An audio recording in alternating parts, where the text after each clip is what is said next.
What's going on, guys? My name is Paul Lynn. I am the CEO and Chief Creator for Daily Print, which is mine and my wife's 3D printing business. Today we're going to be setting up a Bambu Lab P1S.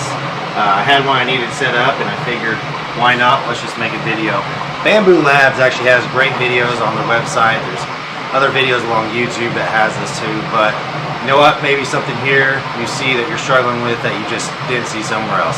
Let's get started. So I kind of cheated and I realized that I had already taken all the packing out, but that also is going to cut quite a bit of time out. So when you get the P1S, it comes in one large box and everything's actually stuffed inside, and this whole thing's wrapped in plastic.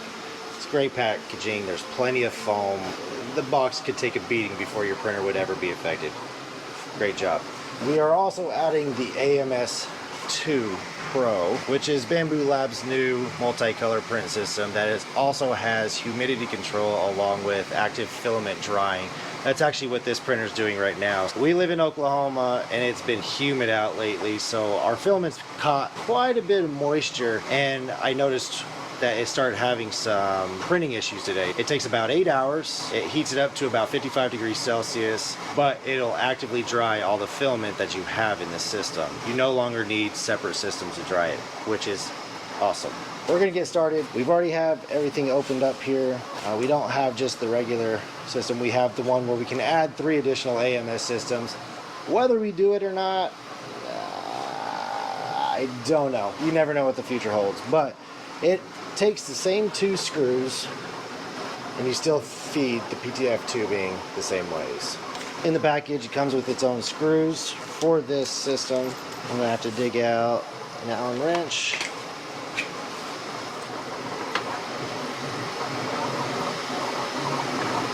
So, simple 2 Allen key bolts. Just feed it in there. I like to get a bite on one.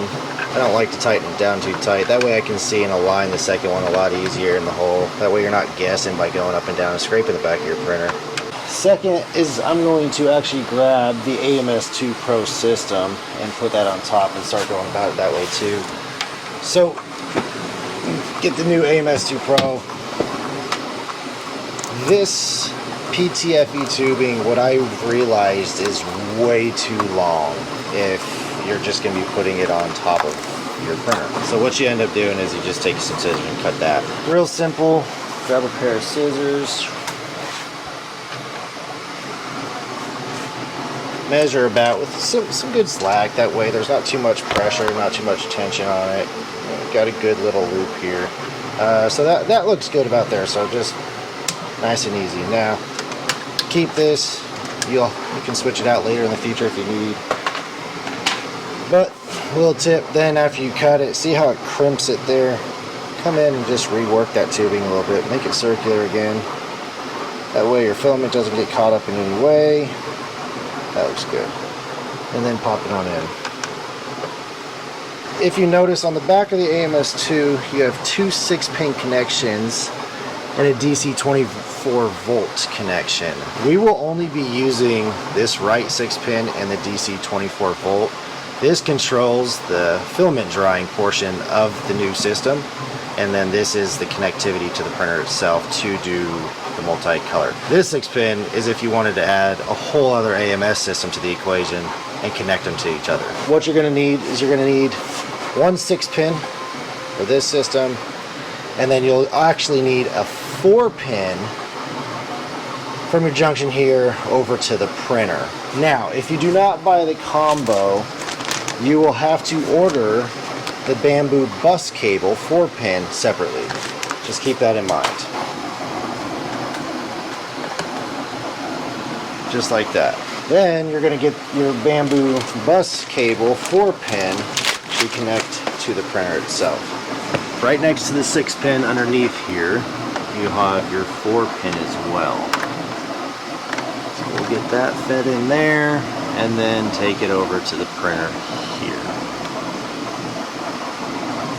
Sweet. Then what we have to do now is we have to take a PTFE2 connection point from here, grab a short piece of tubing. Let's see if that'll work. Yeah, that'll work. feed it in through the spring into the junction in there. There it is. Make sure it bites. Good. And then we come right back up into this junction plate. But check your tubing. This is a cut piece from before. Remember when I said keep it. Round it back out. Make it look right. And feed it in there. Now we have the printer connected to the multicolor system and the system connected to it as well. Now we just have to add the DC 24 volt. That way you can use it as a filament dryer.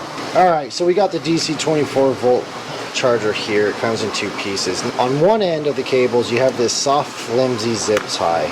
You get rid of this one. But on the other side you have a rigid zip tie. Hold on to that and I'll show you why. Simple, real simple, just right up into there. And then you need to take this zip tie off and of course make your connection there. So then we get the printer power cable, plug it in, and then what I like to do is I actually like to take this and marry the two together. It keeps the cords on the back side of the printer a lot neater. And that way you have room and it just looks nicer from behind. At this point, we have everything hooked up on the back side. We can turn the printer around. Perfect. Now that we got the printer turnaround here, you can see that we still have some packing in there with the plate, and then we have to install the computer screen here. Let's start by putting it on the computer screen. Real simple. Just look back here, you line up the cords, pins. Be careful, don't be too forceful. These are little pins, but it should just feed right in and then just click into place. No problem. Perfect. Then you're just going to feed the cord back there into that slot, and it's done. From here, we're going to open this up here. We're going to take out as much of this packing as we can. Now, there is going to be a couple pieces of foam underneath here that you will not be able to remove until you actually turn the printer on. The printer bed is set and leveled onto it, and it's actually screwed into place, which are marked by this red arrow here, here, and then one in the back here. And the same Allen wrench you used before to install everything on the back of the printer, you use to get these bolts out. So you get all those out, you make sure you come in here and remove the tape from the wall back here. That's the door to the carbon filter. Now that we have everything out, this portion is okay and good to go. You can take your plate out and inspect it. I'm actually going to take it out and remove it with one of the ones on the wall here, and I'll look at it here in a minute, but we're just going to leave that alone. We're going to come up here into the AMS2 Pro system now.